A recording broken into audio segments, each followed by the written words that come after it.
La lluvia llevaba 3 días martilleando contra la cornisa. Yo estaba hundido en mi sillón, mirando la calle mojada a través de la ventana empañada.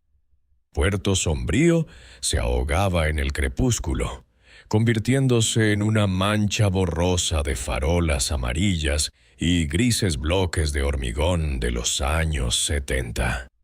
Tardes como esta siempre traen pensamientos indeseados sobre el pasado, sobre lo que ya nunca volverá. El café en la taza llevaba horas frío.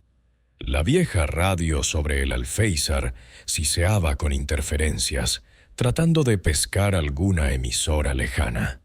Debería arreglarla, pero nunca encuentro el momento. La verdad es que ahora tengo demasiados debería. Después de 30 años en la brigada de homicidios, ser detective privado me parecía unas vacaciones. Qué equivocado estaba. Simplemente es otro tipo de soledad. La lámpara de escritorio arrojaba un círculo de luz amarilla sobre mis papeles. Un caso insignificante sobre unas herramientas robadas en el garaje de un empresario local. Nada interesante, un vecino aficionado a lo ajeno.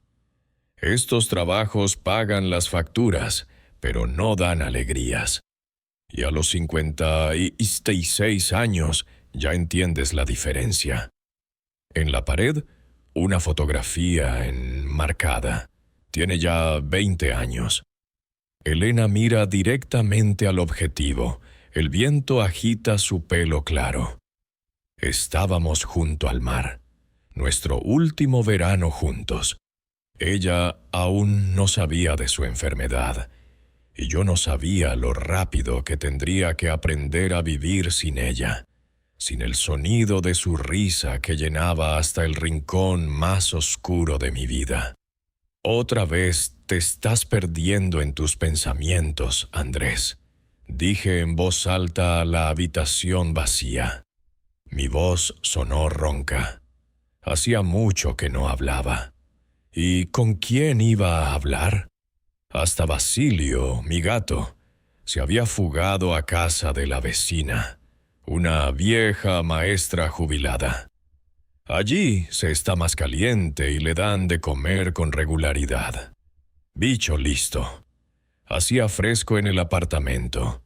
Encendieron la calefacción hace una semana, pero los viejos radiadores apenas respiraban. Me puse el jersey, ese marrón con las coderas gastadas. Lo tejió Elena. Un ritual que repito cada otoño. Es estúpido, pero ayuda. Afuera, una farola parpadeó y se apagó. Este barrio es así. Economizan electricidad por las noches. Un antiguo barrio obrero del astillero. El astillero cerró en los 80, pero las costumbres quedaron. Igual que la gente, los que no pudieron marcharse, yo soy uno de ellos. El teléfono sonó de repente, cortando el silencio, insistente, como si al otro lado del cable supieran que no iba a ir a ninguna parte. Un aparato antiguo de disco. Funciona sin fallos, a diferencia del móvil, que siempre pierde la cobertura. «Vega», respondí, sujetando el auricular con el hombro mientras me servía otro café. «¿Señor Andrés Vega?» Una voz de mujer tensa, con un matiz de miedo. «¿Es usted detective privado?» «El mismo». Me dio su número Sergio Dorantes, de la policía, un antiguo colega suyo. Me dijo que usted ayuda en casos complicados. Sergio Dorantes, el comisario del distrito. Trabajamos codo con codo durante 20 años. Es raro que dé mi número. Normalmente se las arreglan solos, o fingen que se las arreglan. ¿Con quién tengo el gusto?, pregunté sentándome de nuevo en el sillón. Elena Morales. Yo titubeó como si buscara las palabras. Tengo una situación extraña. Se trata de mi hija, Irene. ¿Qué le ha pasado? No por teléfono, respondió la mujer con rapidez. Por favor, ¿podría venir? Es difícil de explicar. Ha dibujado algo inexplicable. Suspiré. El dibujo de una niña.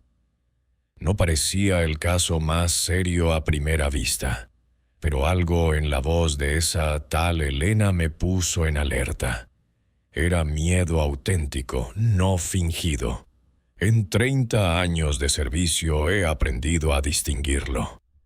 ¿Qué tiene de inexplicable ese dibujo? Saqué mi libreta y un bolígrafo, una vieja costumbre. Ella, la voz de la mujer tembló. Ha dibujado a un hombre al que nunca ha visto. Un hombre que desapareció hace 8 años, antes de que ella naciera. Y no es que se parezca, es como una fotografía. ¿Entiende? Entendía. Ya me había encontrado con algo así en mi carrera. Normalmente la explicación era simple. Vio una foto en un periódico, escuchó una conversación de los adultos y la imaginación infantil hizo el resto. Nada sobrenatural. ¿Quizá vio una fotografía suya?, sugerí. No. Había un deje de histeria en su voz. Usted no lo entiende. No existe ninguna fotografía suya donde salga como ella lo ha dibujado. Hay detalles que nadie conocía. Y después de ese dibujo, empezaron las llamadas. Extrañas. Llaman, guardan silencio y cuelgan. Algo en esa historia me atrapó. Me recordó un caso antiguo, de 1998. Un hombre desaparecido, circunstancias extrañas, ningún rastro. Una cicatriz en la mejilla que no aparecía en ninguna foto oficial. Un caso que silenciaron desde arriba. Un caso del que en esta ciudad no se suele hablar. ¿Pablo Lizano?, pregunté, sorprendido de mi propia intuición. Al otro lado de la línea se hizo un silencio sepulcral. Luego, un suspiro entrecortado. ¿Cómo lo sabe?, preguntó en un susurro. Una corazonada, respondí, sintiendo un escalofrío en la espalda. Llevé ese caso por poco tiempo. Venga, por favor, mañana por la mañana, a las 7, a las 6, cuando pueda. Me dictó la dirección, calle de los Constructores, en un edificio con una tienda de ultramarinos en la planta baja. Conozco el lugar, un típico bloque de ladrillo visto cerca del antiguo Ateneo Obrero. Estaré allí a las 8, dije, tomando nota. Gracias. Exhaló con alivio y añadió. Pero, por favor, que no se entere nadie. No voy a ir a la policía. No después de que... No terminó la frase, pero yo entendí. No después de que cerraran el caso Lizano. No después de que a todos los que hacían preguntas les pidieran amablemente que dejaran de hacerlas. Entiendo, dije. Hasta mañana. Colgué el teléfono y me acerqué a la ventana. La lluvia se había intensificado. Las gotas resbalaban por el cristal, distorsionando las luces de la ciudad. En algún lugar, en uno de esos bloques grises, una mujer temía por su hija. Y, posiblemente, con razón. Saqué del armario una vieja carpeta con la etiqueta Caso Lizano Pele. La guardaba en casa, no en la oficina. Por si acaso. La abrí. Hojas amarillentas, fotografías en blanco y negro. Un hombre de unos 40 años, rostro común. Ninguna cicatriz en la mejilla. En mi memoria resurgió la noche en que nos quitaron el caso. Elena aún vivía. Estaba sentada en la cocina esperándome. Volví a casa furioso. Di un portazo. «¿Qué ha pasado, Andrés?», preguntó abrazándome. Y yo no pude explicárselo. No quería arrastrarla a esa ciénaga. 2 meses después le diagnosticaron el cáncer. Y todos los demás problemas pasaron a un segundo plano. Cuando Elena se fue, me olvidé de Lizano por un tiempo. Luego ya era tarde. El caso estaba cerrado, los testigos en silencio. Y ahora, 8 años después, regresa, a través del dibujo de una niña que no podía conocerlo. Cerré la carpeta y la guardé de nuevo en el armario. Bebí un sorbo de café frío. Afuera, la lluvia se convirtió en un diluvio que golpeaba el tejado de los garajes de enfrente. Miraba la carretera, desdibujada por los torrentes de agua, y pensaba que mañana me esperaba otra inmersión en el pasado de la ciudad. En sus aguas oscuras. A veces me parece que en Puerto Sombrío el pasado nunca se va. Simplemente se esconde, como los trastos viejos en un desván, esperando su momento. La mañana me recibió con una niebla gélida. Colgaba entre los edificios como algodón. Blanca, densa, con olor a humedad y a humo. Aparqué mi viejo sedán junto al edificio de la calle Constructores. Un típico bloque de 5 plantas de la época del desarrollismo. La fachada desconchada. Hileras irregulares de balcones. El letrero descolorido de la tienda de ultramarinos en la planta baja. Miré las ventanas pensando. ¿Detrás de cuál de ellas está la niña que dibuja a los fantasmas del pasado? El portal olía a gatos y a guiso de ayer. En las paredes, grafitis, herencia de los 90. Pintura agrietada, restos de un papel pintado de flores. El típico portal de un edificio típico. 3er piso, apartamento 17. La puerta, vieja, con una mirilla y 3 cerrojos. Alguien tiene miedo. La puerta se abrió casi al instante, como si me estuvieran esperando junto a ella. Elena Morales resultó ser una mujer delgada, con el rostro cansado y profundas ojeras.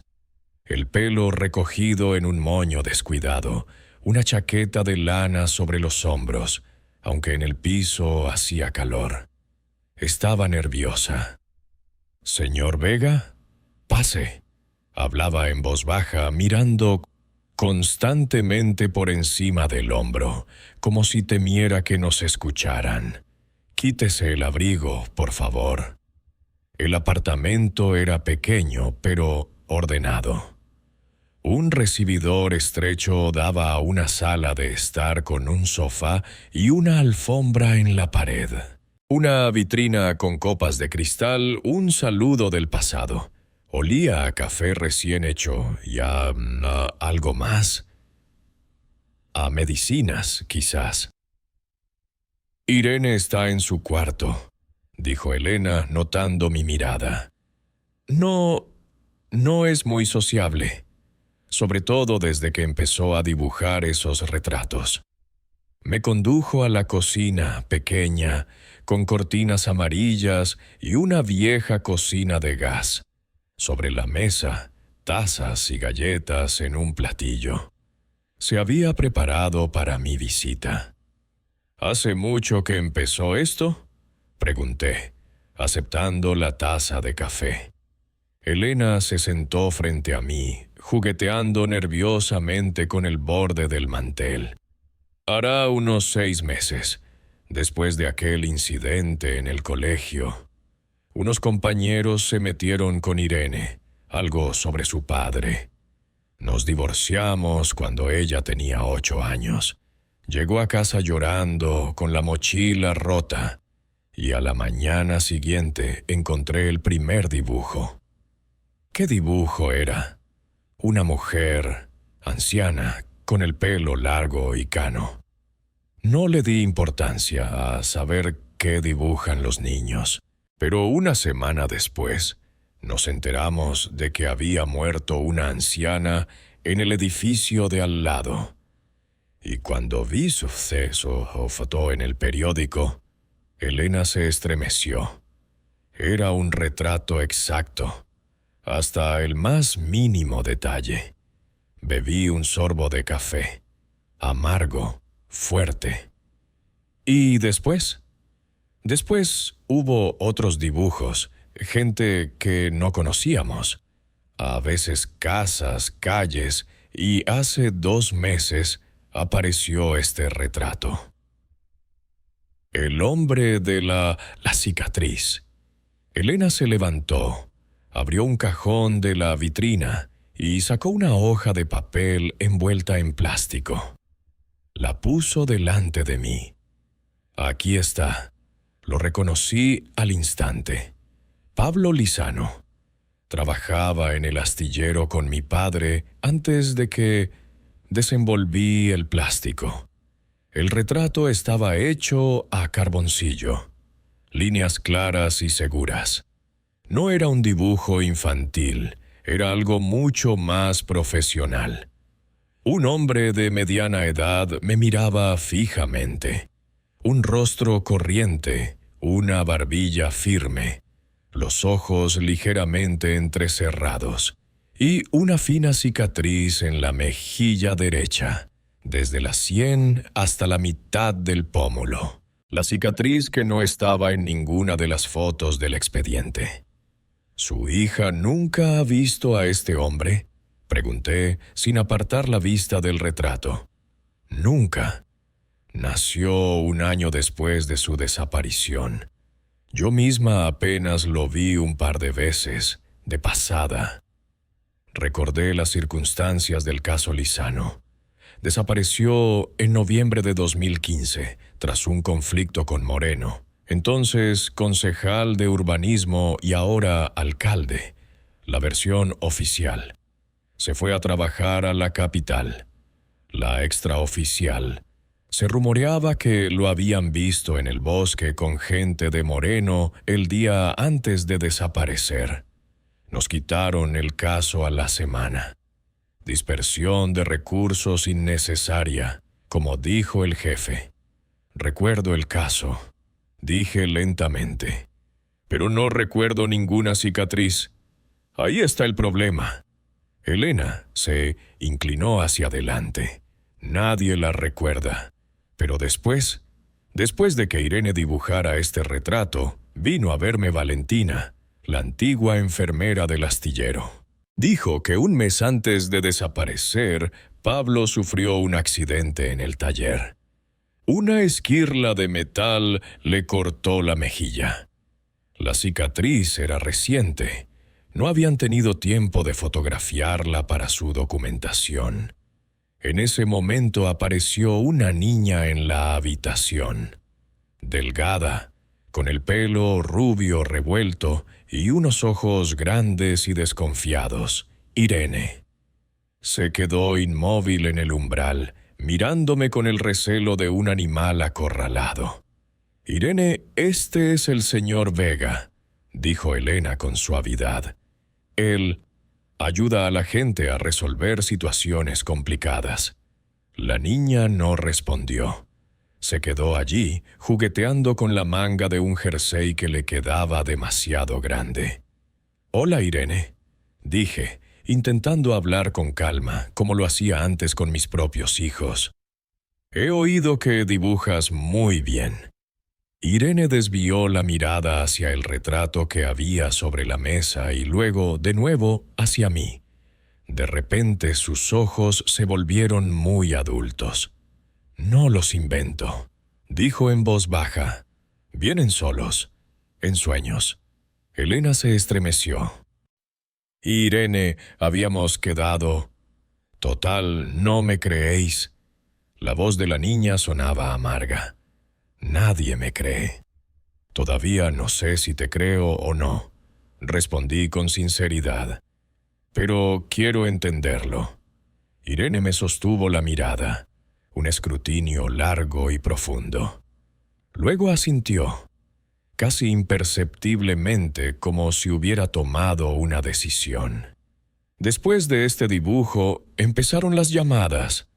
Continuó Elena arreglándose el pelo con nerviosismo. Alguien llama y se queda en silencio, a veces en mitad de la noche. Y ayer vi un coche, un todoterreno negro aparcado frente al portal todo el día. No me fijé en la matrícula, pero... ¿Le ha enseñado el retrato a alguien más?, pregunté. Solo a Valentina. Se asustó. Me dijo que lo escondiera y no se lo enseñara a nadie. Especialmente, bajó la voz, a la gente de Moreno. De repente, Irene se acercó a la mesa y puso la mano sobre el retrato.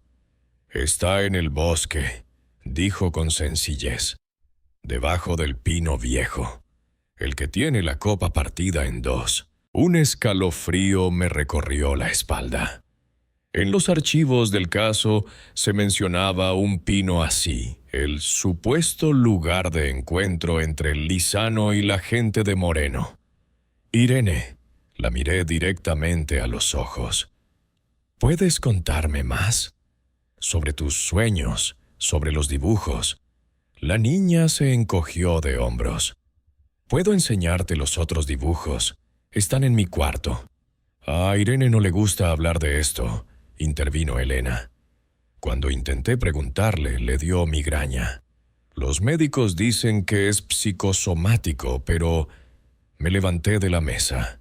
«Si es posible, me gustaría hablar con Irene a solas, ver los otros dibujos». Elena vaciló, paseando la mirada de su hija a mí y viceversa. «No sé... No pasa nada, mamá», dijo Irene con una firmeza inesperada. «Quiero hablar con él. No es como los demás. Él ha visto». «¿Qué ha visto?», preguntó Elena desconcertada. Irene no respondió. Simplemente se dio la vuelta y se adentró en el apartamento. Miré a Elena, que se encogió de hombros con impotencia. «Vaya, pero tenga cuidado con ella. A veces es extraña». Asentí y seguí a la niña. ¿A qué se refería con «él ha visto»? ¿Qué había visto yo? ¿Y cómo podía saberlo ella? La habitación de Irene era pequeña y sorprendentemente luminosa. Paredes blancas, una cama estrecha, un escritorio junto a la ventana.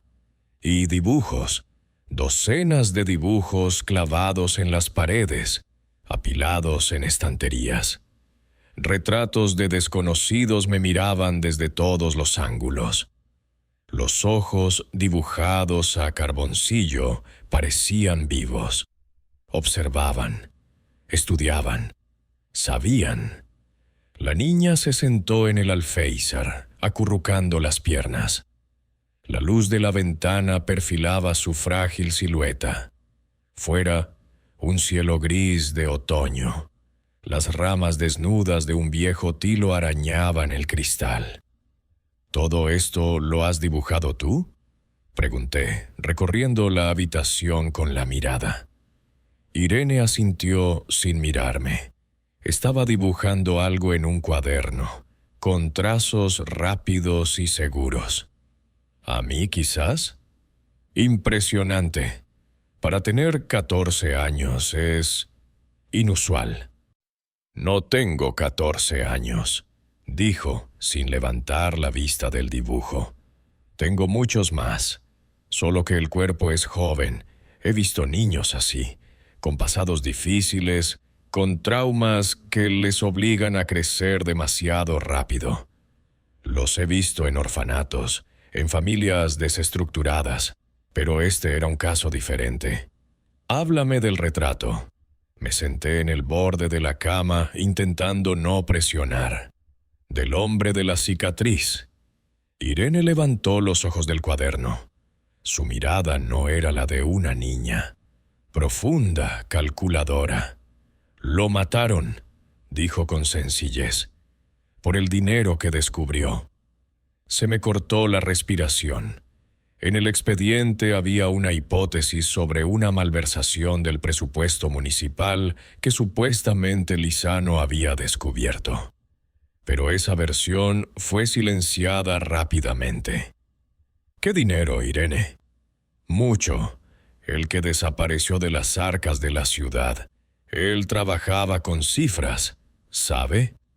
Notó las irregularidades y se lo contó a la gente equivocada.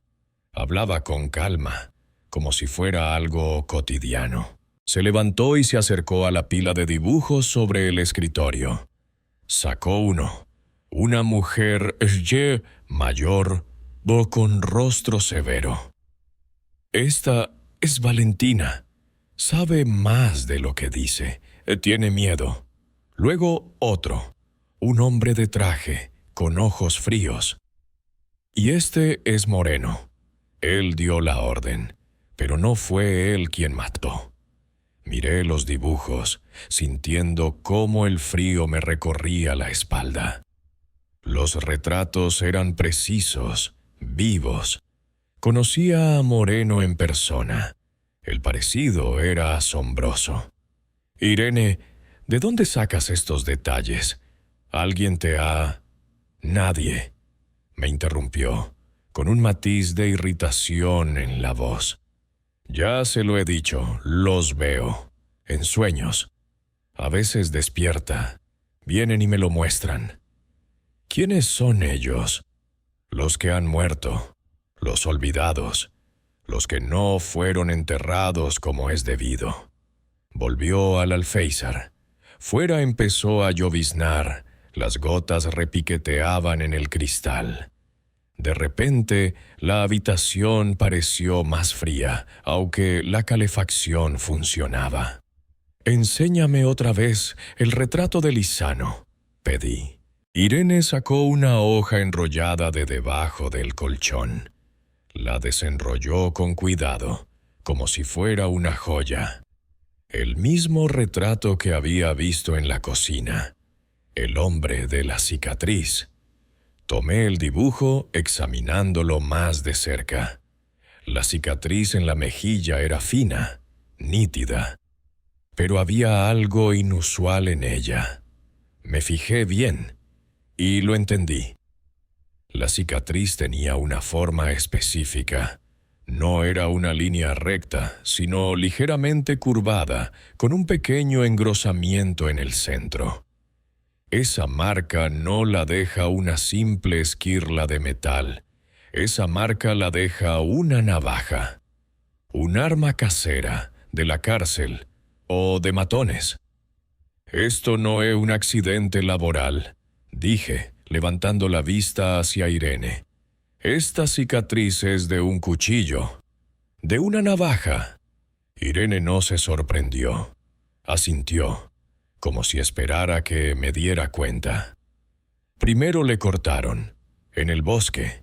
Luego lo llevaron a un viejo hotel abandonado. Allí lo remataron. La habitación pareció oscurecerse, aunque solo eran las 9 de la mañana.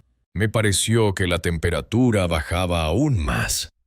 Los retratos en las paredes parecían cobrar vida, observándonos. «Irene, lo que dices son acusaciones muy graves. ¿Entiendes que puede haber consecuencias por estas palabras?» «Lo sé». Se giró hacia la ventana. «Por eso mi madre tiene miedo. Por eso nadie me cree. Pero usted es diferente. Usted también ha visto». «¿Qué he visto?», pregunté en voz baja. «A ella, a su mujer, después de morir». Venía a verle. Se paraba junto a su cama, con la bata azul. Sentí que el suelo se abría bajo mis pies. Nadie, absolutamente nadie sabía eso. Que había visto a Elena después de su muerte, con su bata azul, su favorita. La veía tan claramente que hablaba con ella. Los médicos dijeron que eran alucinaciones por el estrés y la falta de sueño. Les creí, lo olvidé, casi. ¿Cómo es que tú...? Me lo contaron. Irene se encogió de hombros. Los muertos hablan mucho si sabes escuchar. El silencio se instaló entre nosotros. Solo la lluvia fuera y el tic-tac de un viejo reloj en la pared. Miré el retrato en mis manos, la cicatriz de la navaja. Un detalle que nadie podía conocer, excepto el asesino y la víctima. ¿Me ayudará?, preguntó Irene. ¿Lo encontrará? Necesita un entierro digno. Si no, no descansará. Mi parte racional gritaba que todo era una coincidencia, que la niña podría haber escuchado la historia de los adultos, que la cicatriz era casualidad, que la bata azul de Elena era una conjetura afortunada. Pero otra parte, la que había visto demasiadas cosas inexplicables durante sus largos años de servicio, permanecía en silencio, esperando. «Te ayudaré», dije finalmente, «pero necesito saber todo lo que veas, sin ocultar nada». Irene sonrió por primera vez, una sonrisa débil, casi imperceptible. «Se lo contaré, pero no todo de golpe. Algunas cosas debe verlas usted mismo». Cogió una hoja limpia y empezó a dibujar rápidamente. Un bosque, un camino, una curva, una vieja cancela. Reconocí el lugar, el complejo vacacional abandonado El Pinar, cerrado desde finales de los 90. «Allí», dijo Irene, señalando una pequeña construcción en el fondo del dibujo. «En el sótano de la casa del guarda, bajo el suelo de cemento». Doblé el dibujo y me lo guardé en el bolsillo. Sentía el alma pesada y fría. «Es peligroso», dije. «Si lo que dices es verdad, la gente que hizo esto sigue en el poder, y no querrán que la verdad salga a la luz». «Lo sé», asintió Irene. «Por eso mi madre acudió a usted y no a la policía. Allí no todos están limpios». Volvió a coger el lápiz y se giró hacia la ventana. Nuestra conversación había terminado. Me levanté, sintiendo una extraña mezcla de ansiedad y determinación. En el umbral de la puerta me di la vuelta. «Irene, una última pregunta. ¿Por qué ahora? ¿Por qué estas visiones empezaron 8 años después de la desaparición de Lizano?» La niña levantó la vista del dibujo. En sus ojos brilló algo antiguo, inhumano. «Porque ha llegado el momento. La ciudad debe limpiarse. Demasiada gente ha guardado silencio durante demasiado tiempo». Salí de la habitación, cerrando la puerta tras de mí. En la sala de estar me esperaba una Elena angustiada. En la cocina, el tic-tac del reloj. Fuera, la misma niebla y la misma lluvia. Un día normal de otoño en Puerto Sombrío. Pero algo había cambiado. Como si bajo la superficie familiar hubiera emergido otra dimensión. Oscura, llena de secretos y viejos pecados. Una dimensión en la que los muertos hablan con los vivos a través de los dibujos de una niña de 14 años. Nunca fui supersticioso. Siempre busqué una explicación racional. Pero ahora, con el retrato de un hombre asesinado en el bolsillo, estaba dispuesto a admitir que hay cosas que escapan a nuestra comprensión. y mi trabajo era desentrañarlas, costara lo que costara. La comisaría no había cambiado en 6 años. El mismo olor, tabaco barato, linóleo viejo y algo más intangible, el olor del sistema. Pasé por delante del mostrador de recepción, saludando con la cabeza a un sargento, un chico joven que claramente no sabía quién era yo. Y mejor así. A veces hasta yo olvido quién soy ahora. El segundo piso, la escalera que crujía, el pasillo con la pintura desconchada. Mis pasos resonaban en el vacío. Las 10 de la mañana. Los agentes en la calle, los inspectores en interrogatorios. Un silencio roto solo por el traqueteo de una vieja impresora de la oficina. El despacho de Dorantes estaba al final del pasillo. La placa era la misma, solo que más descolorida. Comisario Sergio Dorantes. Llamé. Entré sin esperar respuesta. ¡Andrés! Sergio se levantó de su escritorio, con una amplia sonrisa. Había envejecido. Tenía papada y más entradas. ¿Qué te trae por aquí? Nos dimos la mano. La suya, cálida y húmeda. La mía, fría y seca, como siempre. Por los viejos tiempos, dije sentándome en la silla de visitas. He decidido visitar el antiguo hogar.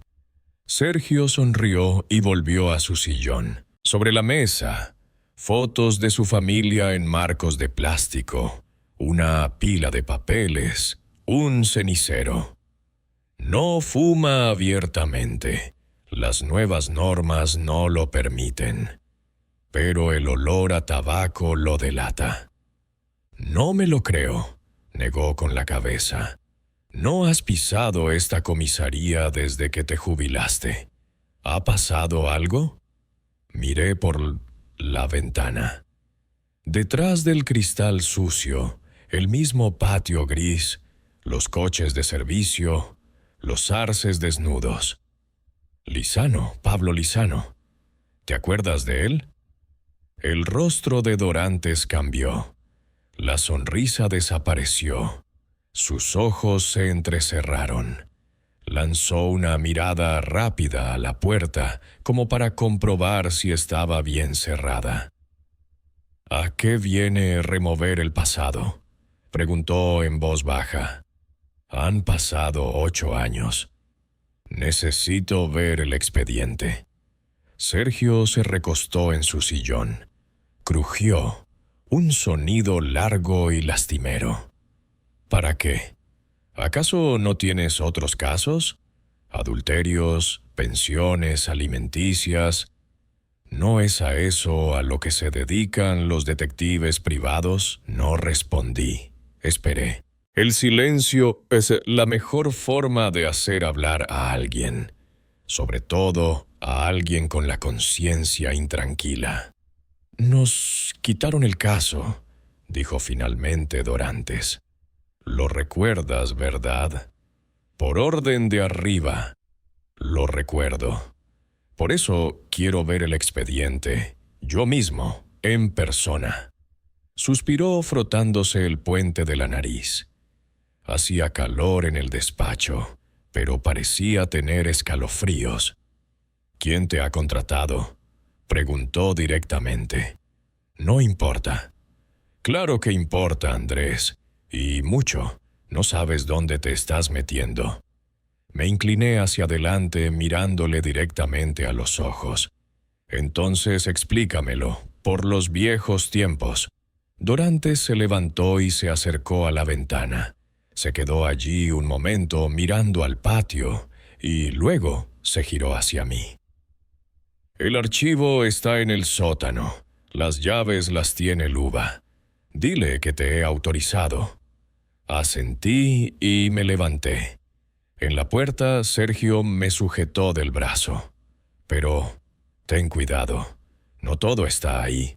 ¿Entiendes? Entiendo, dije. Gracias. El archivo de la policía era un sótano oscuro, de techos bajos y estanterías metálicas hasta el techo. Olía a polvo, a papel viejo y a moho. Luba, la archivera, una mujer corpulenta a punto de jubilarse, me entregó la carpeta a regañadientes, hojeando largamente el registro de salidas. «Firme aquí», dijo, señalando una columna con el dedo. «Y ponga la hora. ¿Va a tardar mucho? Un par de horas, no más». Asintió y me asignó una mesa en el rincón más alejado del archivo, bajo una bombilla mortecina. «Voy a comer. Vuelvo en una hora. No saque los documentos, no los quite de la carpeta». Cuando la puerta se cerró tras ella, abrí la carpeta. Expediente No. 347-15 sobre la desaparición del ciudadano Lizano, Pele. Una carpeta delgada para un hombre que desapareció sin dejar rastro. Demasiado delgada. Pasé las páginas lentamente. La denuncia de la esposa. Un formulario estándar rellenado a mano. Salió para el trabajo y no regresó. El interrogatorio a los colegas. Reservado no conflictivo, sin problemas en el trabajo. Las solicitudes a hospitales, morgues, centros de detención, no ha ingresado. Y la resolución de suspender la búsqueda por falta de indicios de delito. Todo en orden, demasiado en orden.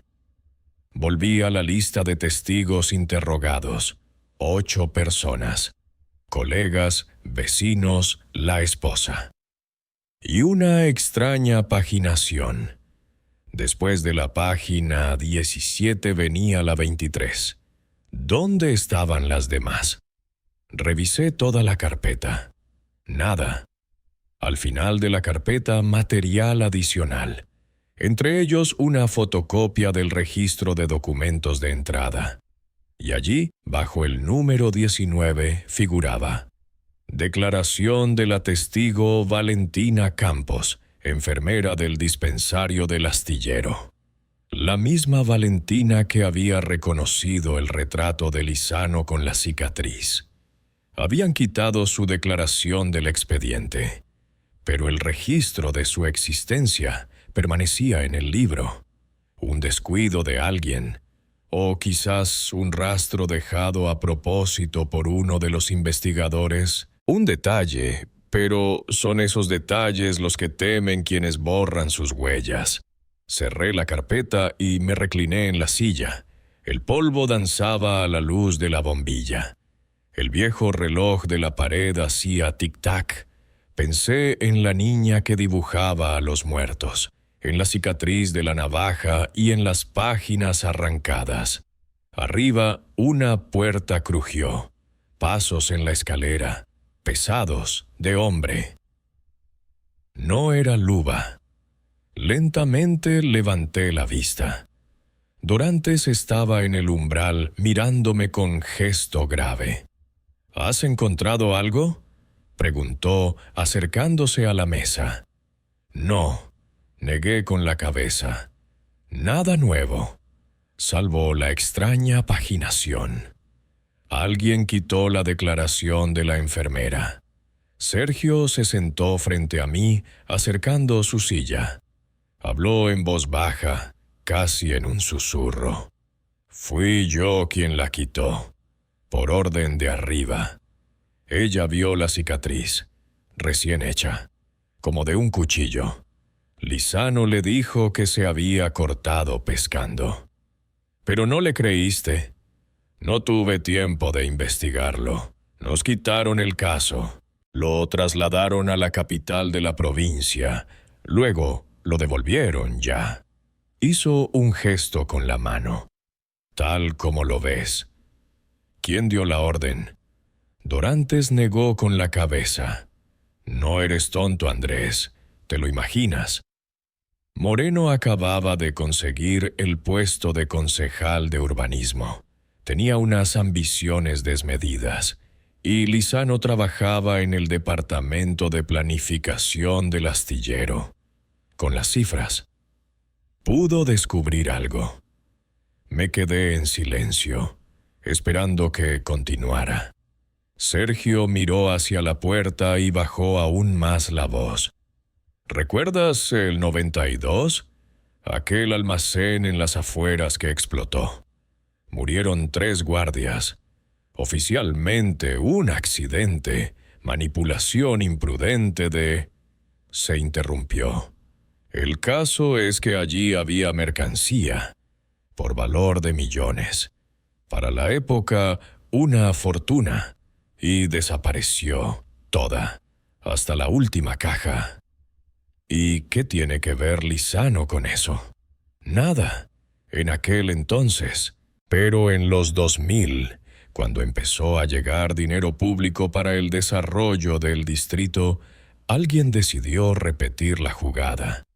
Mover dinero a través de empresas fantasma, comisiones, todo eso. Y Lizano pudo darse cuenta. Era meticuloso, puntilloso, de los que cuentan hasta el último céntimo. ¿Y lo eliminaron?, pregunté directamente. Dorante se encogió de hombros. No lo sé con certeza, pero hizo una pausa. En aquellos años se eliminaba a la gente por menos. Tú lo sabes, Andrés. Trabajamos juntos. ¿Recuerdas a Víctor el Sapo, el periodista, el que investigaba a la mafia local? Lo recordaba. Lo encontraron en su propia bañera. Versión oficial: accidente. Resbaló. Se golpeó la cabeza con el borde. La autopsia reveló alcohol en la sangre. Caso cerrado.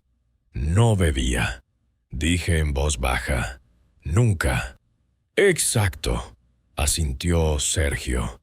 Y Lizano, si de verdad encontró algo serio y empezó a hacer preguntas. No terminó la frase, pero yo entendí. ¿Por qué me cuentas esto? Dorante se levantó, ajustándose la chaqueta del uniforme. Porque te conozco, Andrés, no te rendirás. Pero quiero que entiendas los riesgos. No es solo un caso antiguo, es una mina de acción retardada. Y todavía puede explotar. Se dirigió a la salida, pero se detuvo en la puerta. Y una cosa más. Si de verdad encuentras algo, no vengas con ello a la comisaría. No se puede confiar en todos aquí, ni siquiera ahora. La puerta se cerró. Me quedé solo en el archivo en penumbra, con la carpeta del caso Lizano y mis pensamientos sobre la niña que veía a los muertos, y sobre el hecho de que es mejor no remover ciertos secretos. Pero ya había emprendido ese camino, y era demasiado tarde para dar marcha atrás. El café Casco Viejo estaba en el centro, frente al ayuntamiento. Una elección estratégica para un encuentro, siempre a la vista, siempre vigilado. Pasé junto a las mesas vacías con manteles rojos, saludando con un gesto a la camarera de delantal almidonado. El olor a bollería recién hecha y a café era engañosamente acogedor, hogareño. Como el propio Puerto Sombrío. Por fuera, una tranquila ciudad de provincias. Pero si rascas un poco, encuentras la podredumbre. Aguilar estaba sentado junto a la ventana. Un hombre corpulento con un abrigo gris y un bastón apoyado en la mesa. Observaba la plaza como si esperara ver algo interesante. Aunque, ¿qué podía haber allí? Palomas, abuelas con sus nietos, funcionarios corriendo a almorzar. La vida de provincias, a cámara lenta. Me vio cuando estaba a 3 pasos de la mesa. Levantó los ojos, fríos, evaluadores. No se levantó, no me tendió la mano, solo asintió, señalando la silla de enfrente. «Vega», dijo con un leve asentimiento. «¿Cuánto tiempo sin vernos?» «5 años por lo menos», respondí sentándome. «En el funeral de Esteban, creo». «Sí, que en paz descanse». Aguilar se santiguó mecánicamente, sin fe. Era un buen hombre.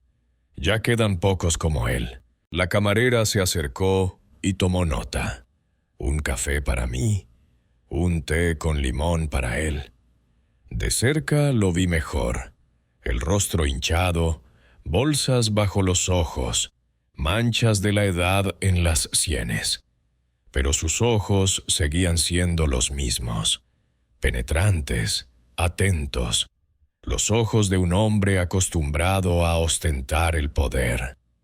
«¿Qué tal la jubilación?», preguntó con una leve sonrisa. «¿No echa de menos el servicio?»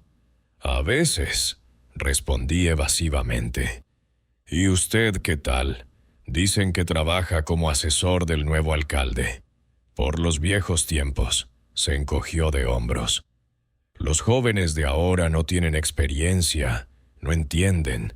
Hay que aconsejarles, guiarles». Nos trajeron las bebidas. El vapor subía de las tazas y se condensaba en el cristal de la ventana. Fuera lloviznaba.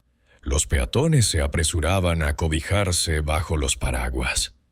«Vaya tiempo de perros», comentó Aguilar, removiendo el azúcar.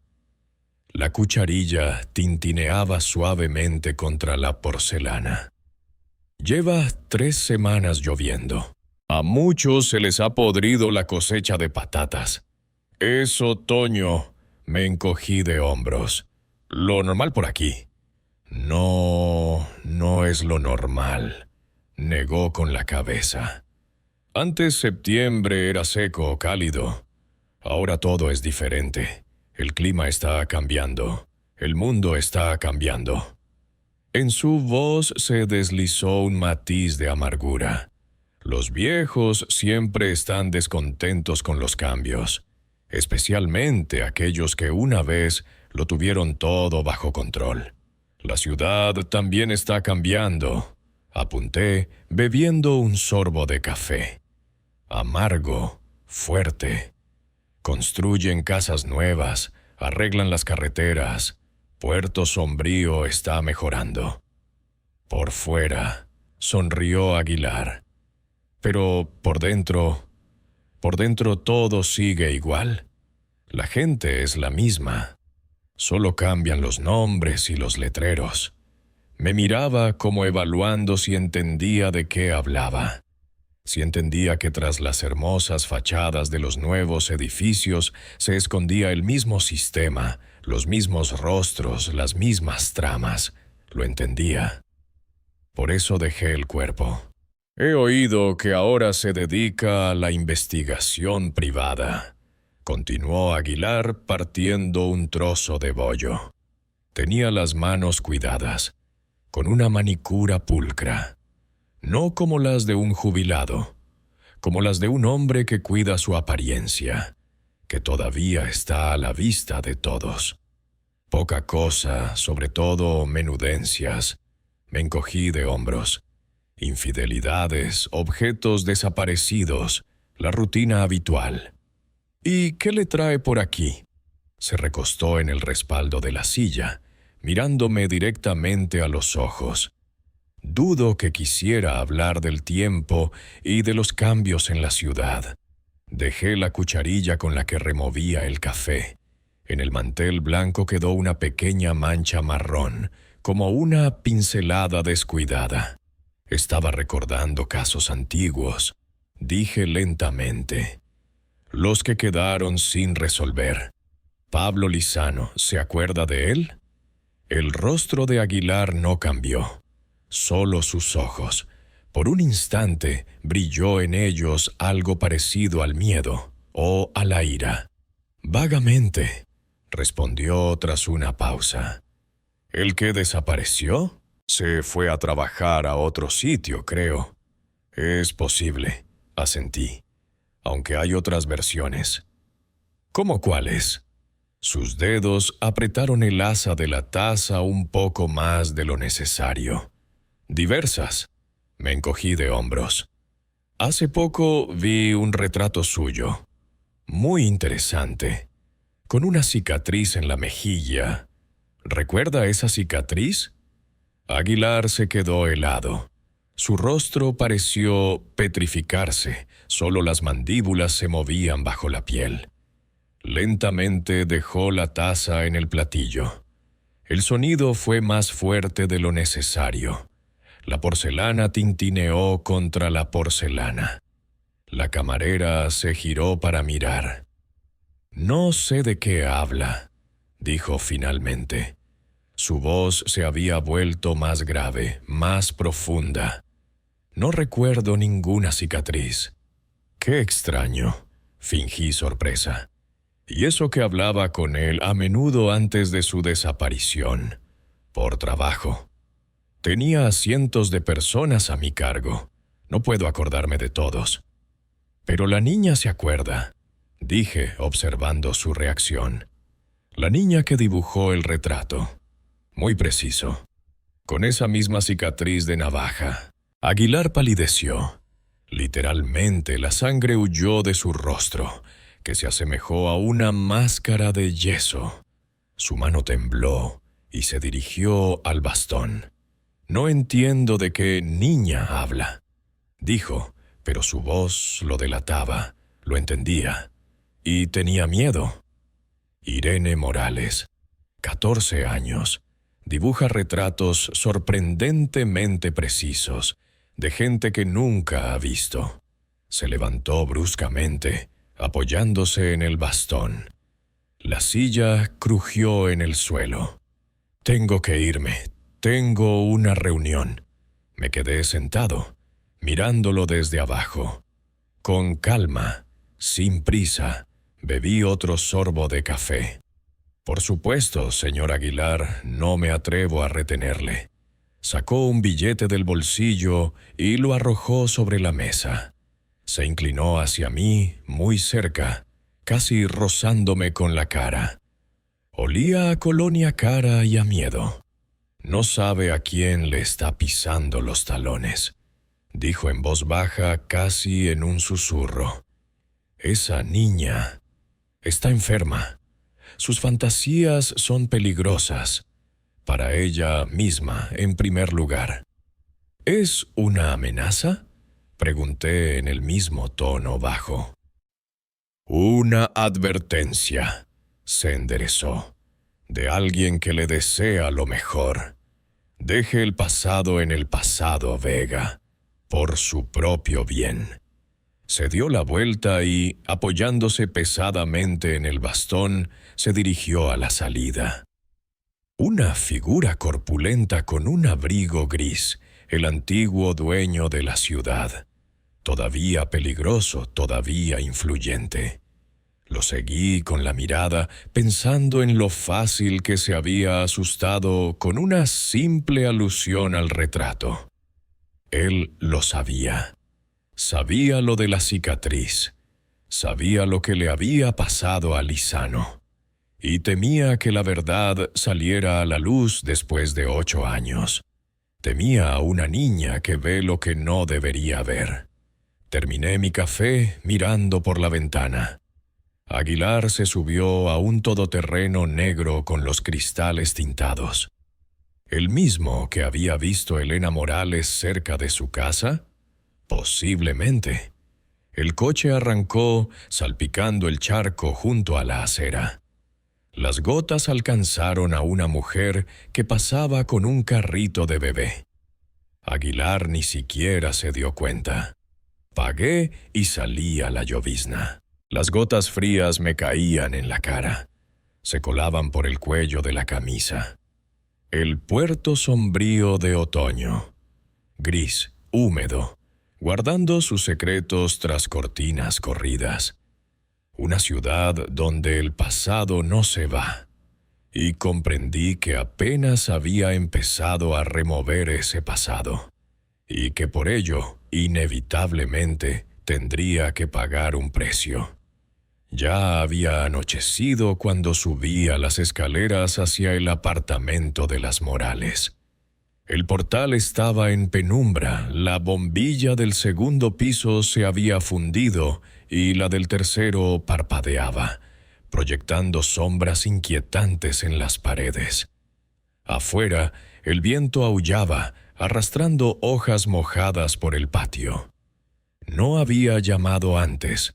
La decisión de visitarlas surgió espontáneamente después de mi encuentro con Aguilar. Su miedo era demasiado evidente, demasiado real. Y el miedo de un hombre así vale mucho. La puerta la abrió Elena, angustiada, con los ojos enrojecidos. Sobre sus hombros, el mismo chal de lana. En el apartamento olía a valeriana y a patatas fritas. «¿Señor Vega?», parpadeó sorprendida. «¿Ha pasado algo?». «¿Puedo pasar?», pregunté en lugar de responder. Se hizo a un lado, dejándome entrar en el estrecho recibidor. Desde el fondo del apartamento llegaban los sonidos apagados de un televisor. Alguna telenovela, voces de mujeres. «¿Está Irene en casa?», pregunté, quitándome la gabardina. «Sí, en su cuarto». Elena se arregló el pelo nerviosamente. «Dibuja. Lleva todo el día dibujando. No puedo detenerla». En su voz se traslucía la desesperación. Fui a la cocina y me senté a la mesa. Elena puso automáticamente la tetera al fuego y sacó las tazas. «¿Ha averiguado algo?», preguntó, sentándose frente a mí. «Sobre ese hombre, sobre Lizano». «Algo», asentí. Efectivamente, intentaron silenciar el caso. Quitaron la declaración de la enfermera que vio la cicatriz. Y algo más, me he reunido con Aguilar. Elena se estremeció, derramando el té que estaba sirviendo. ¿Con él? ¿Para qué? Quería ver su reacción, y fue reveladora. «Está asustado». «Dios mío», susurró Elena, llevándose una mano a la boca. «¿Y ahora qué va a pasar? Si se entera de lo de Irene». «Ya lo sabe», dije en voz baja. «¿O se lo imagina?» Mencioné a una niña que dibujó un retrato con una cicatriz. Lo entendió. «No». Elena se levantó de un salto, volcando la taza. El té se extendió por el mantel como una mancha oscura. No se encontrará. Él le hará algo a Irene. Conozco a esa gente. No se detienen ante nada». «Elena, cálmese». Me levanté y la tomé por los hombros. «Nadie le hará nada a su hija. No lo permitiré». Me miraba con ojos desorbitados, aterrorizados. Una mujer al borde de un ataque de nervios. «Usted no lo entiende. Todo esto es por mi culpa. Debería haber...». No terminó. En la puerta de la cocina apareció Irene, pálida, con el pelo revuelto. En sus manos un cuaderno de dibujo. «Está aquí», dijo en voz baja. «Lo he visto. Ahora mismo». «¿A quién, Irene?». Elena se volvió hacia su hija. «Al otro, el que estaba con Aguilar. Aquella vez en el bosque». Elena y yo nos miramos. Di un paso hacia Irene. «¿Lo has visto? ¿En un sueño?». «No exactamente», negó con la cabeza. «Es como imágenes, fragmentos. Vienen cuando no los espero, como ahora». Se acercó a la mesa y dejó el cuaderno. Lo abrió por una página en blanco. Sacó un trozo de carboncillo del bolsillo de su jersey. Necesito dibujarlo. Ahora, mientras me acuerdo. Elena me miró impotente, luego a su hija. Irene, quizás no deberías. Has estado dibujando todo el día, te dolía la cabeza. Mamá. La voz de la niña adquirió un tono acerado. Tengo que hacerlo. Si no, no se irán. Se sentó a la mesa, justo al lado del té derramado, y empezó a dibujar. Trazos rápidos y seguros del carboncillo sobre el papel. El rostro concentrado, la mirada perdida en algún punto más allá del cuaderno. Como si no dibujara, sino que repasara los contornos de algo que solo ella podía ver. Elena y yo observábamos en silencio. Los minutos se alargaban. Afuera, el viento arreció, golpeando los cristales como si quisiera entrar. La habitación se enfrió. Vi a Elena encogerse de frío, arrebujándose más en su chal. Irene dibujaba sin parar. El carboncillo se deslizaba sobre el papel, dejando líneas nítidas. Aparecían contornos, sombras, detalles. 2 caras. Reconocí una de ellas al instante.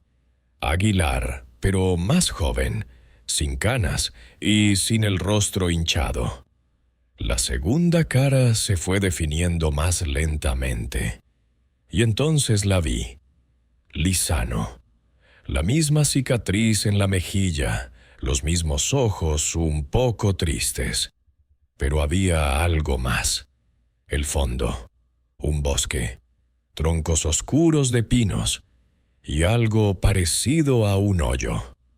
Irene se detuvo de repente, el carboncillo se quedó quieto y luego cayó de sus dedos debilitados. Levantó los ojos, turbios, desenfocados. Lo estaban enterrando allí, susurró. Vivo. Elena ahogó un grito y se cubrió la cara con las manos. Cogí el dibujo y lo examiné más de cerca. 2 hombres en un bosque, un hoyo entre los árboles y otra figura borrosa en segundo plano. Un tercer hombre. Irene, toqué suavemente su hombro. ¿Quién es el tercero? Ahí, al fondo. La niña parpadeó, como saliendo de un trance. Miró el dibujo y frunció el ceño. Yo... no lo sé. Estaba en la sombra. No se le veía la cara. ¿Estás segura de que esto pasó de verdad? ¿De que no es un sueño? Sonrió con amargura. Los adultos siempre decís lo mismo. Solo es un sueño, Irene. ¿Te lo ha parecido, Irene? Tienes mucha imaginación, Irene. Y luego os sorprendéis cuando dibujo a gente que nunca he visto. De repente, Elena se levantó de un salto y me arrebató el dibujo de las manos. ¡Basta! Su voz se quebró con un deje de histeria. Deje de atormentar a la niña. Mírela, está pálida como un muerto. Tenía razón. Irene estaba demacrada, con profundas ojeras. Le temblaban las manos. «Mamá, estoy bien», dijo la niña en voz baja. «No, no estás bien». Elena casi gritaba. «Te pasas el día dibujando a gente muerta. No duermes por la noche. Tienes migrañas. Esto no es normal, Irene». Se volvió hacia mí, con lágrimas en los ojos. «Se lo ruego, señor Vega. Pare esto, déjenos en paz. No quiero que a mi hija... que le pase algo por culpa de esta investigación». Las miré. Una madre asustada y su extraña hija con un don que nadie había pedido. Y de repente me acordé de mi Catalina. Ahora tendría 32 años, si no fuera por aquel conductor borracho hace 12 años. Recuerdo cómo la regañaba por llegar tarde, cómo me enfadaba cuando no cogía el teléfono, cómo la sermoneaba por las malas notas, y luego, de repente, ya no estaba, de una forma absurda y repentina. Y solo quedó la culpa, pesada, insoportable. Por todas las palabras no dichas, por todos los momentos en los que no estuve a su lado, cuando protegía a los hijos de otros, resolviendo crímenes, y no supe proteger a la mía. Entiendo su miedo, dije en voz baja. De verdad que lo entiendo. Pero si nos detenemos ahora, Aguilar y los demás implicados no desaparecerán. Ya saben lo de los dibujos, y no pararán hasta asegurarse de que el secreto siga siendo un secreto. ¿Qué podemos hacer?, susurró Elena, abrazando a su hija. Marcharse, respondí. Por un tiempo. ¿Tienen familia en otra ciudad? Mi hermana, en Zaragoza. Bien, hagan las maletas con lo imprescindible. El tren sale por la mañana, y yo, mientras tanto... ¿Descubrirá la verdad?, preguntó Irene en voz baja, mirándome con sus ojos extraños, sabios más allá de su edad. Sí, asentí, y me aseguraré de que no les ocurra nada. Elena negó con la cabeza. ¿Pero cómo? Si de verdad son Aguilar y su gente, son todopoderosos en esta ciudad. No son todopoderosos. Negué con la cabeza. Tengo contactos en la capital de la provincia. Y pruebas. Y ahora, este dibujo. Le quité la hoja con cuidado, la doblé y me la guardé en el bolsillo interior. Puedo quedármelo, es una prueba importante. Irene asintió. Quédeselo, pero tenga cuidado. Ellos tienen miedo, y el miedo vuelve a la gente peligrosa. En su voz resonó la misma entonación adulta, impropia de su edad, como si hablara otra persona, antigua, sabia, que había visto demasiadas muertes. Tendré cuidado, prometí. Y ustedes prepárense para el viaje, y ni una palabra a nadie, ni siquiera a los vecinos. Cuando me iba, Irene me llamó de repente desde la puerta. Señor Vega, su hija está bien donde está. No le culpa, solo está esperando que usted se perdone a sí mismo. Me quedé helado, sintiendo que todo se enfriaba dentro de mí. ¿Cómo podía saber lo de Catalina? ¿Lo de mi culpa? Las noches de insomnio en las que hablaba con la foto de mi hija, pidiéndole perdón. Yo empecé, pero no encontré las palabras. Lo sé, dijo Irene simplemente. Todos me cuentan cosas diferentes. Y sobre usted también. Asentí y salí sin mirar atrás. En el rellano estaba oscuro y frío. La bombilla del tercer piso se había apagado del todo. Bajé en la oscuridad, agarrándome a la barandilla, con el dibujo en el bolsillo y una pesada carga en el corazón. Por delante, una noche llena de fantasmas, los míos y los ajenos, y los muertos que hablaban a través de los dibujos de una niña extraña. Por muy racional que fuera, comprendía que habíamos entrado en un territorio donde la lógica común no funcionaba, donde el pasado no se va, sino que regresa, a veces para pasar factura, y alguien iba a tener que pagarla. La niebla se extendía entre los pinos, convirtiendo el bosque en un laberinto fantasmal. Caminaba, agarrando una pala con una mano y el dibujo doblado de Irene con la otra. El complejo vacacional abandonado El Pinar me recibió con una cancela oxidada y un silencio roto solo por el sonido de mis propios pasos sobre las agujas de pino húmedas. En algún lugar, bajo el suelo de hormigón de la vieja casa del guarda, se encontraban las respuestas y, posiblemente, lo que quedaba de Pablo Lizano. Las 5 de la mañana, la hora más silenciosa. Ni siquiera los pájaros cantan todavía. Solo las gotas de condensación caen de las ramas, marcando los segundos como un metrónomo. Toc, toc, toc. Caminaba por un sendero cubierto de maleza, abriéndome paso entre los arbustos que se enganchaban a los faldones de mi gabardina. 30 años atrás, aquí paseaban familias.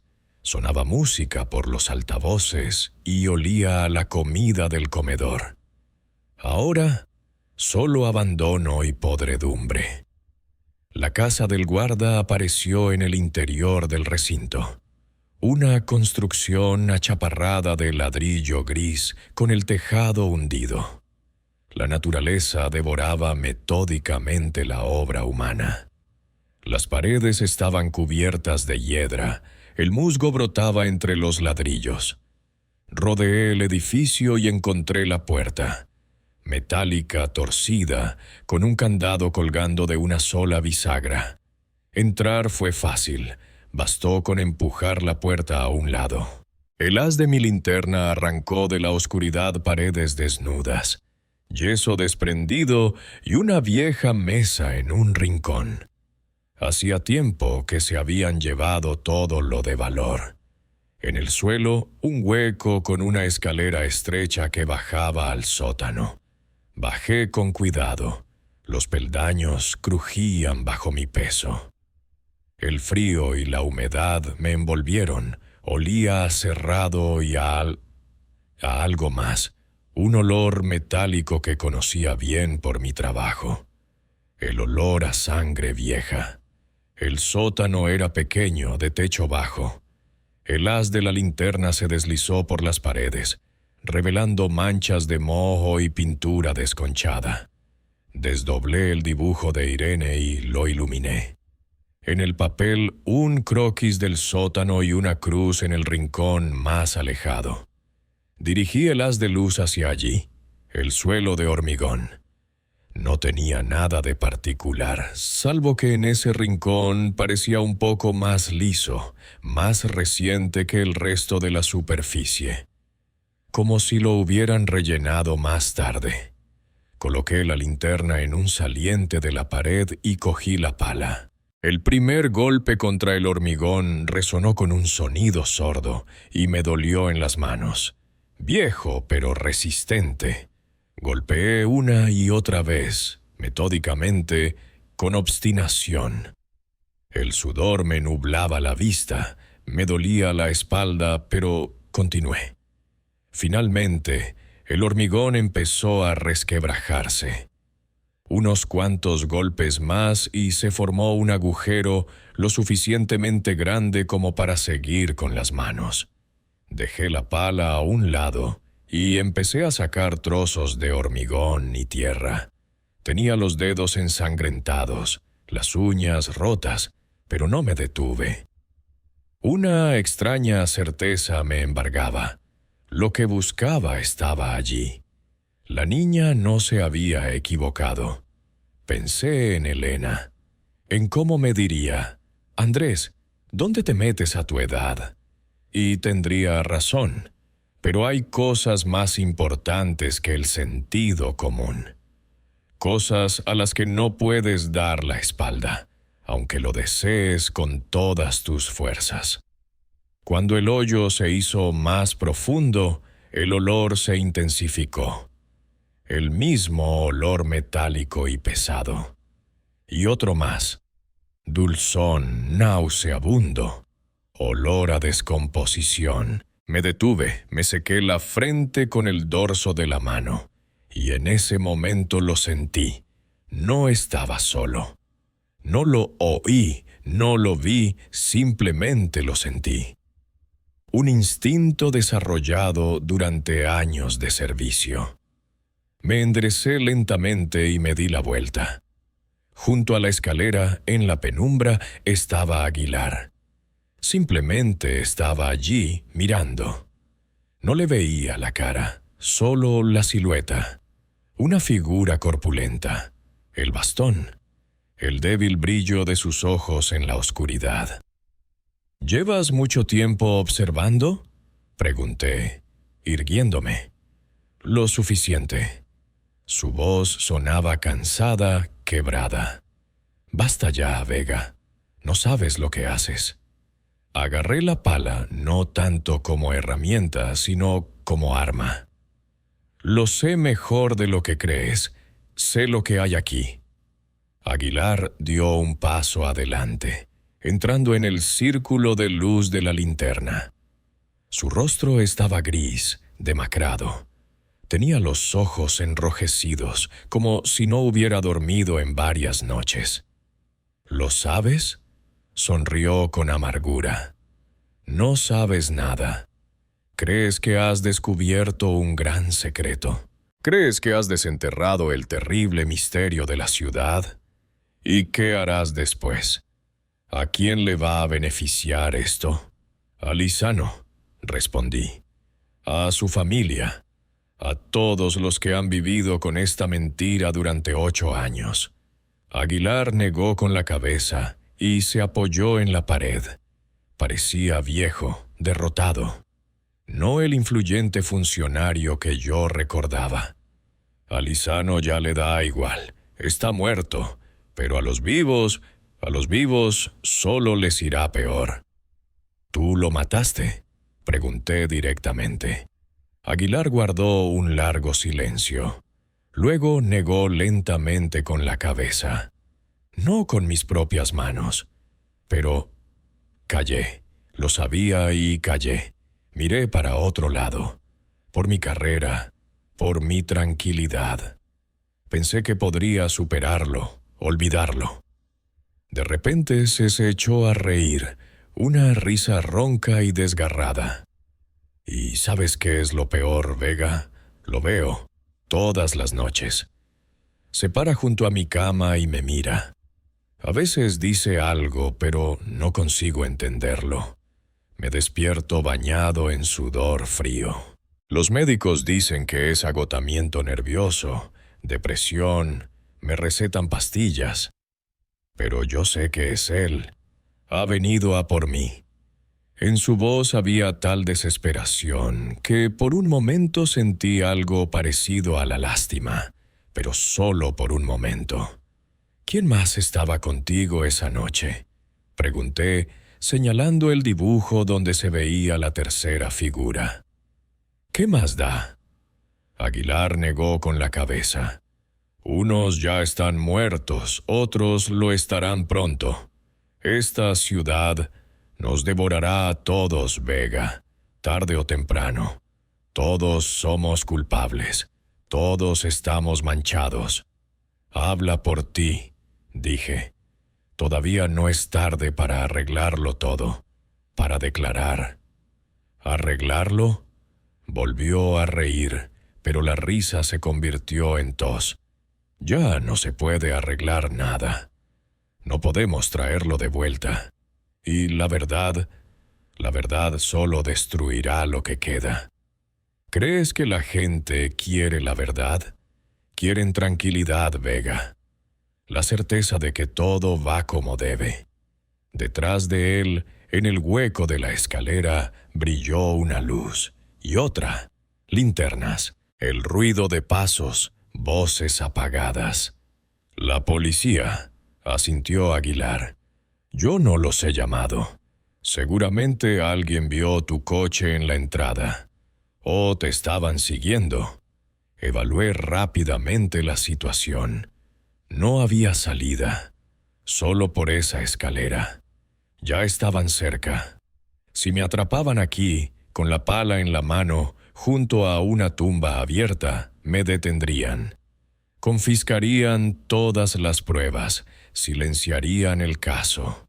De nuevo. «Tienes un minuto», dijo Aguilar de repente. «La puerta lateral, detrás de la estantería. Lleva al bosque. Diré que estaba solo». Lo miré sorprendido. «¿Por qué?» «Porque estoy cansado», respondió simplemente. «Cansado de huir de los fantasmas. Quizás si la verdad sale a la luz, me dejen en paz». Dudé. Las voces se hicieron más fuertes. Los haces de las linternas ya bailaban en las paredes de la escalera. «Decídete rápido», me apremió Aguilar. «Ahora o nunca».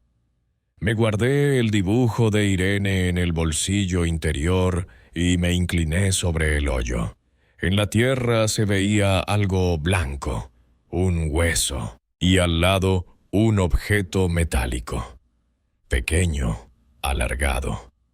Lo cogí rápidamente, lo limpié con un pañuelo y me lo guardé en el bolsillo.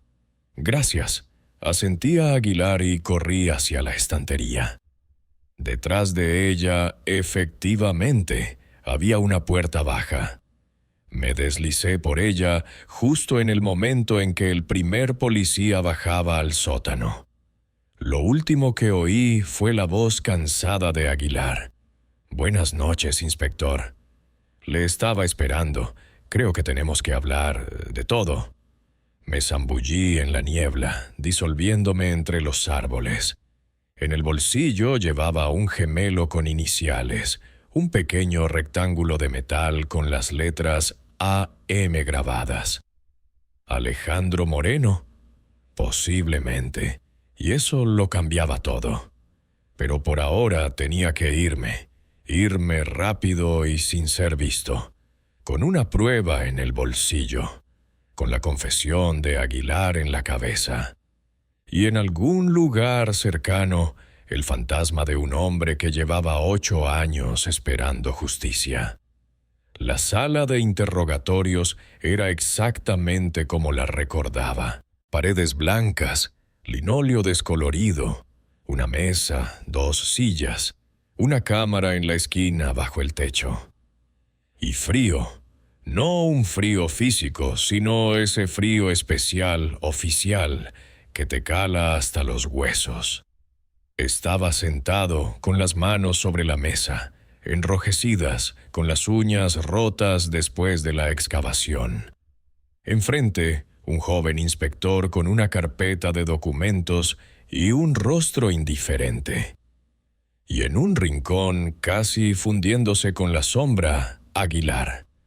Observaba en silencio, con los brazos cruzados sobre el pecho. Andrés Vega, nacido en 1968.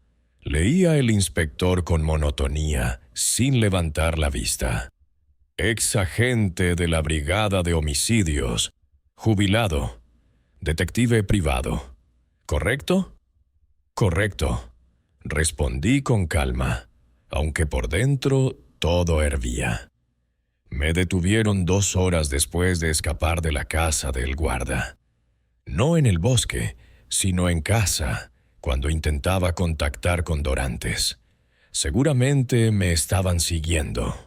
Me registraron, pero no encontraron el gemelo. Lo había escondido a tiempo en la rejilla de ventilación del baño. Al menos las Morales ya debían de haberse ido, como habíamos acordado. ¿Qué hacía en el recinto del complejo vacacional abandonado El Pinar esta mañana? El inspector levantó finalmente la vista. Joven, de unos 30 años. Mirada fría. De la nueva generación de los que entraron en el cuerpo después de la reforma. Educado por el sistema. Llevaba a cabo una investigación privada. ¿Por encargo de quién? El cliente pidió confidencialidad. El inspector sonrió con suficiencia. Es decir, por encargo de Elena Morales, la madre de una niña psíquicamente inestable que dibuja... ¿Qué es lo que dibuja? Hizo como que hojeaba los papeles. Ah, sí, gente muerta. Guardé silencio. El inspector continuó. Se le acusa de allanamiento de propiedad privada, profanación de tumba y usurpación de funciones. Y eso es solo el principio. Ahora estamos investigando si sus acciones no constituyen delitos más graves. ¿Cómo cuáles? Pregunté con calma. Por ejemplo, coacción a una menor para que preste falso testimonio. Manipulación de una niña psíquicamente inestable. Posiblemente, falsificación de pruebas. Por el rabillo del ojo vi a Aguilar asentir levemente. Era su plan. Desacreditar a Irene. Presentarla como una enferma. A mí como un manipulador y toda la historia como una invención. La niña no tiene ningún trastorno psíquico, dije. Y en el sótano de la casa del guarda se han encontrado restos humanos. Pregúntele al señor Aguilar, él lo confirmará. El inspector ni siquiera se giró hacia Aguilar. El señor Aguilar ha informado de que acudió al lugar por una llamada anónima y lo encontró a usted excavando, después de lo cual usted huyó. Y él, como ciudadano cumplidor, llamó a la policía. Miré a Aguilar.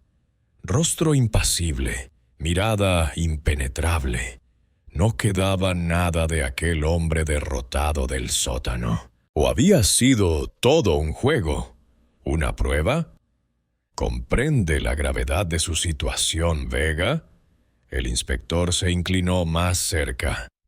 Expolicía, jubilado, sin grandes recursos, solitario, con una reputación, digamos, excéntrica. Y ahora se relaciona con esta niña que, según el psicólogo del colegio, tiende a la fabulación y presenta signos de un trastorno disociativo. ¿Cuándo han tenido tiempo de interrogar al psicólogo del colegio? Me sorprendí. Tenemos un sistema eficaz.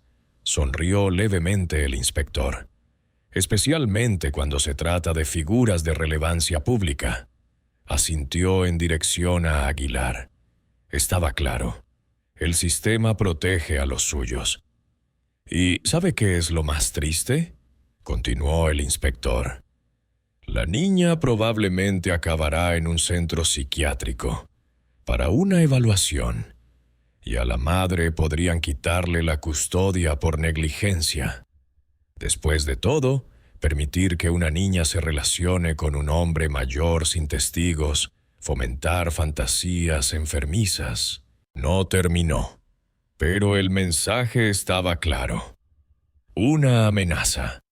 O me retiraba, o las Morales sufrirían las consecuencias. Aguilar sonrió casi imperceptiblemente desde su rincón. Su mirada decía: «Has perdido». «No tienen base para tales medidas», dije, tratando de controlar la voz. «Esto es manipulación y coacción. Tenemos todo lo necesario». El inspector dio una palmada a la carpeta. Informes periciales, declaraciones de testigos. Usted sabe cómo funciona esto. Lo sabía. Demasiado bien. El sistema podía crear cualquier realidad, amañar cualquier hecho. Y yo estaba solo. Un jubilado mayor con una reputación dudosa. Contra toda una maquinaria. En ese momento la puerta se abrió. Entró Dorantes, de uniforme, con una carpeta en la mano. Rostro serio, concentrado.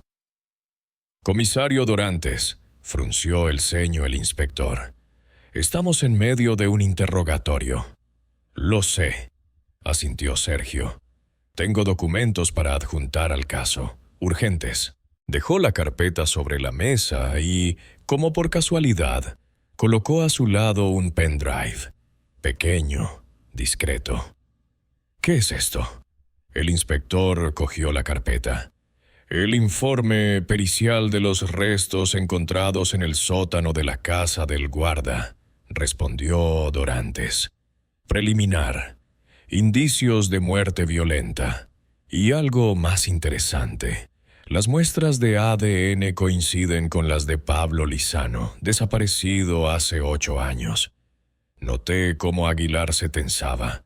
Apretó los reposabrazos del sillón con tanta fuerza que los nudillos se le pusieron blancos.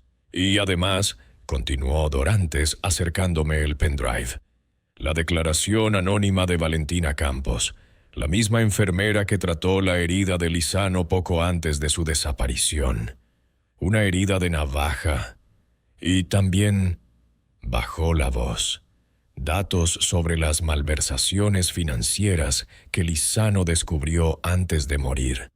Las mismas por las que lo mataron. El inspector palideció. ¿De dónde ha sacado esto? No importa. Dorantes se encogió de hombros. Lo importante es que ahora está en el expediente, registrado oficialmente. Cogí el pendrive con cuidado y lo apreté en mi puño. Dorantes me asintió casi imperceptiblemente. Ha funcionado, viejo amigo. Aguilar se levantó lentamente. Su rostro estaba demacrado, sus ojos hundidos. Volvía a parecerse al hombre del sótano, derrotado, acorralado. «Eso no demuestra nada», dijo en voz baja. «La declaración es anónima. Los datos pueden ser falsos». «Es posible», convino Dorantes. «Pero ahora habrá que investigarlos, según el procedimiento, con peritajes, interrogatorios, careos. Una gran investigación, con la participación de la capital de la provincia, quizás incluso de los federales». El inspector hojeaba nerviosamente los papeles, sin saber qué hacer. Lo habían descolocado. El plan se desmoronaba ante sus ojos. «Creo que por hoy hemos terminado», dijo Dorantes. «Hay que dejar a Vega en libertad bajo fianza. Al fin y al cabo es un exagente, un hombre con méritos. No se irá a ninguna parte». El inspector dudó. Miró a Aguilar, buscando apoyo, pero éste solo hizo un gesto con la mano, cansado, resignado.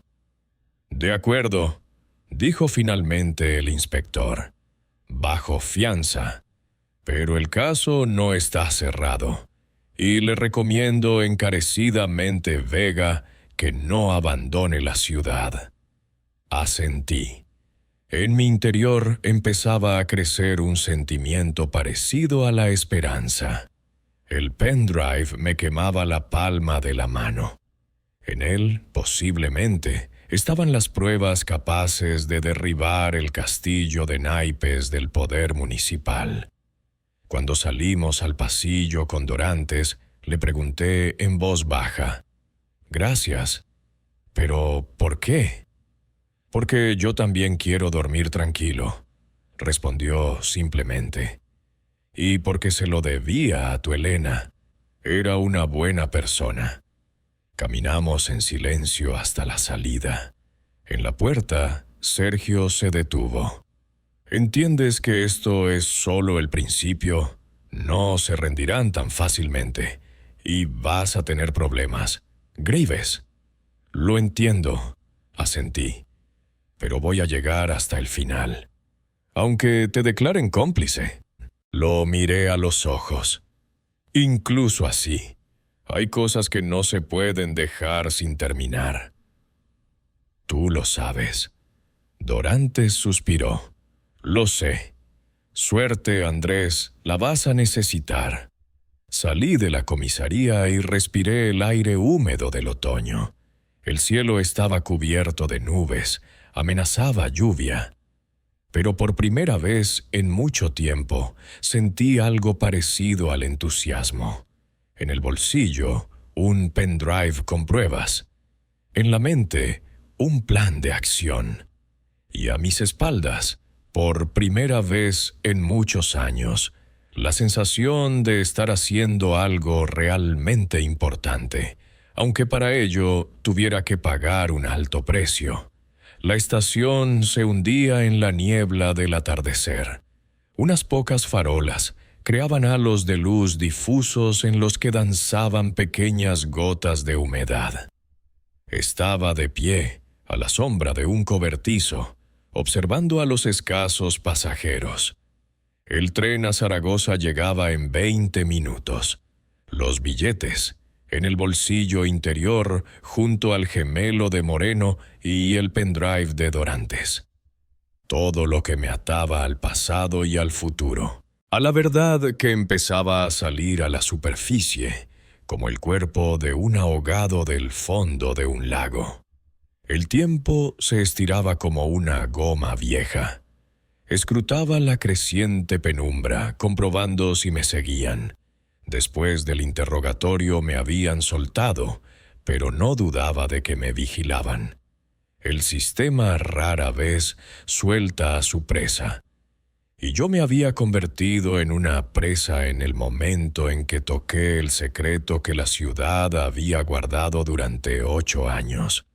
Aparecieron de entre la niebla 2 figuras con pequeñas maletas. Elena caminaba rápido, mirando nerviosamente a su alrededor. A su lado, Irene, sin prisa, con el cuaderno bajo el brazo. Al verme, se dirigieron hacia el cobertizo. «Señor Vega», exhaló Elena. «Gracias a Dios, oímos que le habían detenido». «Por poco tiempo», sonreí débilmente. «Los viejos contactos todavía funcionan». Les entregué los billetes. Normales, de segunda clase. Nada llamativo para no atraer la atención. «En cuanto lleguen, llamen a su hermana», le dije a Elena. «No usen su teléfono. Tenga». Le tendí un teléfono sencillo de botones. «La tarjeta SIM es de un solo uso». Elena cogió el teléfono y lo apretó en su mano. «¿De verdad es todo esto necesario? ¿Tantas medidas?» «Es necesario», asentí. «Al menos hasta que todo se aclare.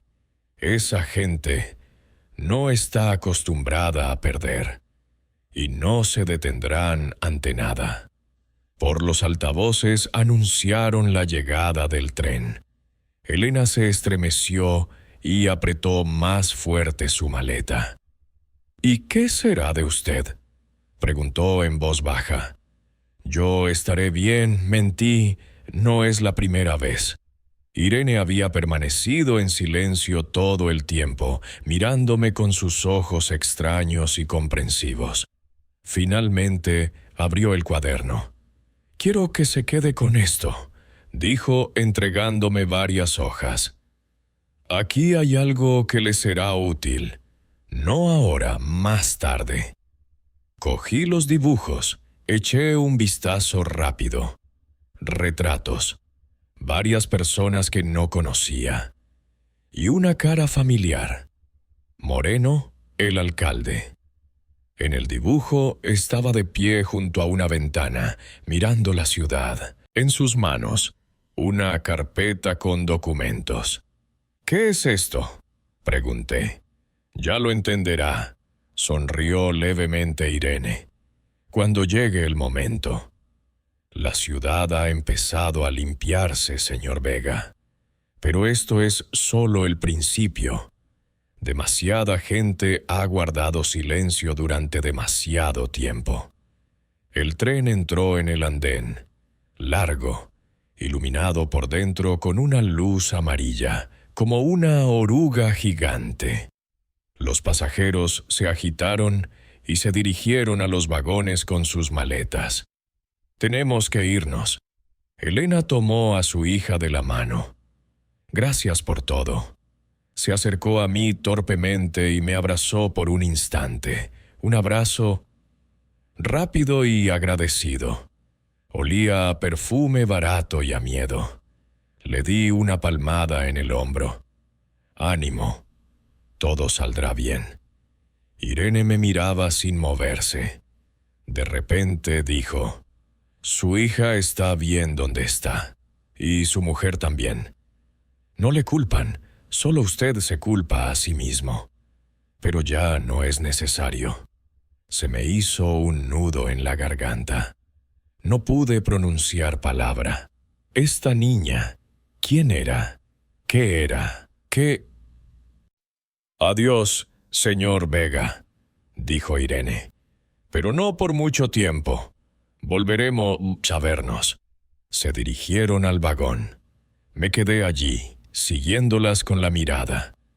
Elena ayudó a su hija a subir los escalones y le pasó las maletas. Se dio la vuelta y me saludó con la mano. Irene simplemente miraba, tranquila, con una leve sonrisa, como si supiera algo que yo no sabía. Las puertas se cerraron. El tren arrancó lentamente, llevándoselas hacia la niebla, llevándoselas lejos de Puerto Sombrío, de sus secretos y sus fantasmas.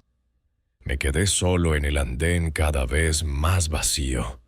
En mis manos, los dibujos de Irene. En el bolsillo, las pruebas.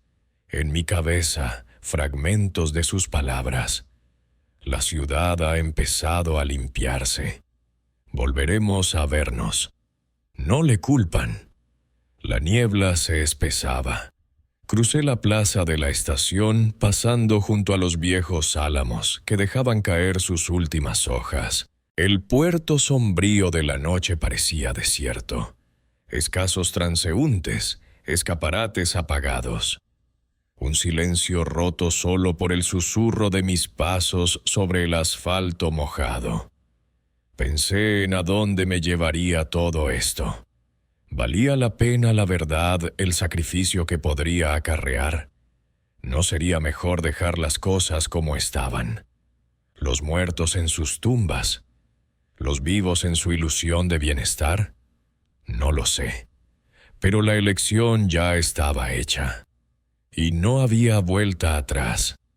El teléfono vibró en mi bolsillo. Un mensaje de un número desconocido. La verdad siempre encuentra una salida. No hemos terminado. Me detuve y miré a mi alrededor. Nadie. Solo la niebla, las farolas y las viejas casas con ventanas oscuras. Y de repente lo noté. En la ventana de la escuela, al otro lado de la calle, una silueta de un hombre. Estaba de pie mirando en mi dirección. El corazón me dio un vuelco. Agucé la vista, pero la silueta ya había desaparecido. ¿Me lo había parecido? ¿O seguí caminando lentamente, sintiendo una extraña calma? Quizás me había vuelto loco. Quizás Irene también estaba loca, y todo esto era fruto de nuestra locura colectiva. Pero ¿y si no? ¿Y si los muertos de verdad hablan con nosotros? A través de dibujos, de sueños, de nuestros propios recuerdos. El camino me llevó a casa. Subí a mi piso, abrí la puerta. El apartamento estaba silencioso y oscuro. Sobre la mesa, una taza olvidada con el té frío, un periódico abierto. Mi vida, mi soledad. Saqué los dibujos de Irene y los extendí sobre la mesa. Me fijé en los rostros. ¿Quiénes eran? ¿El pasado o el futuro? ¿Víctimas o verdugos?